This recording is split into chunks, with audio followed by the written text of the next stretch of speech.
Welcome back to another Sunday walk video. Today I got a lot to share. Biggest thing is Bitcoin being above 64,000 and why that is. I think it has a lot to do with what Fed Chair Powell said on Friday. And also I want to discuss Telegram's founder being arrested. I think that's pretty significant and relates to crypto. And give you a preview of what to expect this week, I guess. All right. By the way, I just got back from a short trip. I may look tired. My voice may be gone. Yeah, it's been one of those weekends. So bear with me here. I'm running on fumes right now. Anyways, as for Bitcoin, it's doing very well. In fact, as I'm recording this, it's at 64,500. And it does not look like it wants to stop. And mainly, this happened because of what was said on Friday. Something that I've been hinting at for a long time. Actually, not a long time, but last week. About what Fed Chair Powell may be saying at Jackson Hole. And what did he say? He didn't say a whole lot. But the biggest thing, to paraphrase, is it's time for a policy change. So there's no more dancing around. He basically said that in September there is going to be a rate cut. So you mentioned that inflation has come down significantly. Overall, CPI is around 2.9%, and he mentioned that the labor force is cooling off, and he's very happy. But of course, there's still more data to digest before the next FOMC meeting. But basically, he's like, it's all looking good. We are ready to cut. Bottom line. So right now, if you look at the CME prediction graph, we're around 36.5%. We round up, it's like 40% chance of a 50 basis point cut next month. And about the remaining 60 something for 25 basis points. So it's not a matter of if, it's a matter of how much at this point, right? But people took Powell's speech very dovish. That's why the percentage for the 50 basis point actually went up.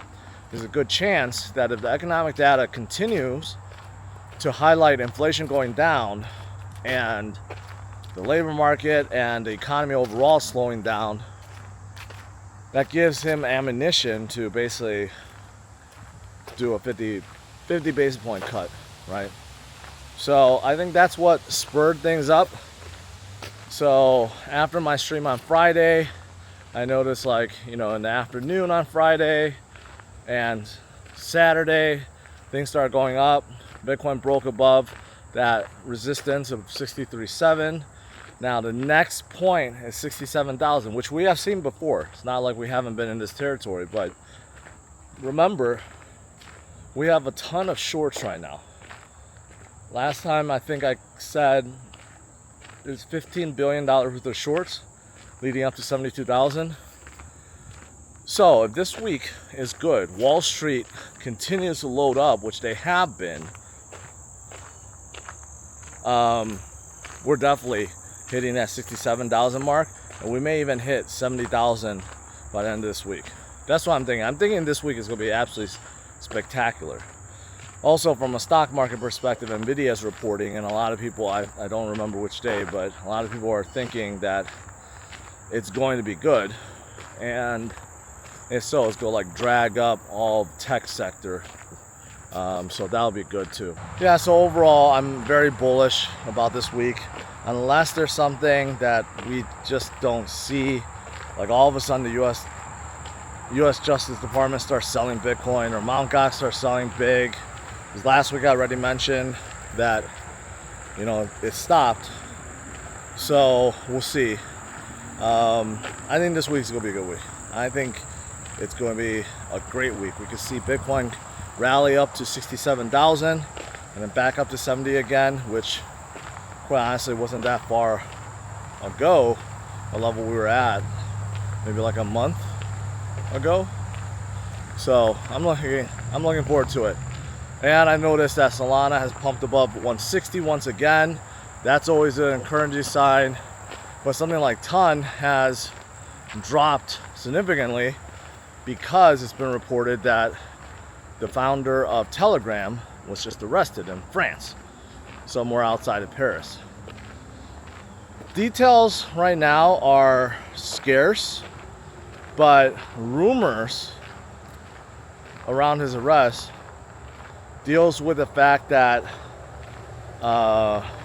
governments don't like the fact that I don't know how to say his name, but the founder does not want to work with government, does not want to censor, and bottom line is he's almost like trying to be like Elon, right? He's trying to make Telegram as open as possible with no censorship, with no government intervention, and he's being arrested for it. Supposedly. This is what the rumorville is saying. I don't know if there's something else, if he's being arrested for some other crimes that we don't know about, but it does go to show why decentralization is so important. You know, I talk about decentralized network like Bitcoin's is the greatest and most secure and basically unstoppable. Like, just think about it. If any government wanted to shut down Bitcoin, what can they do? Very little. They can outlaw it, kick out the miners, which some countries have done, but then they reopen back up. So that's really it. There's not much you can do. And even if you did that, you kick out the miners, that doesn't stop Bitcoin. It doesn't stop the transactions that are processing every single day. I mentioned in my Saturday video, 36.6 trillion transactions in 2023 alone. This year is going to be way more than that. Way more. So it's like with centralized entities, there's always kind of like a way to stop them, right? The founders could be arrested. The centralized servers could be shut down. But with a decentralized network like Bitcoin, there's no attack point. There's no founders to go after, right? And there's no centralized servers to go after because the network is powered by miners across the world. So it does show you most of us don't care. Most of us just want to make money. But it does show you how amazing the Bitcoin network is. It's gotten so big now that governments now realize this too. That basically you can't stop Bitcoin. You can't shut it down. So don't even try. Just tax the people that are mining and making profit off of it, but don't even try to shut it down. Right? That's how far we have come. And I don't think we're going to see any other network like Bitcoin's network ever, because other people or other companies that have tried to launch something similarly get shut down. Get shut down immediately. So just wanted to make that point. Outside of these 2 points, I don't know, there's really not much else to say. Hopefully you guys enjoyed my Saturday crypto cruise. I realized I recorded it a little bit early, so the prices are off slightly, but overall it's still good information, I thought, and I still enjoy doing it, and it seems like most of you guys still enjoy it, so I'm going to continue to do those.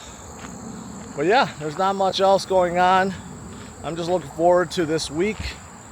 Like I said at the beginning of the video, I am dead tired. I don't know if you guys can sense my energy, but I'm running on fumes right now.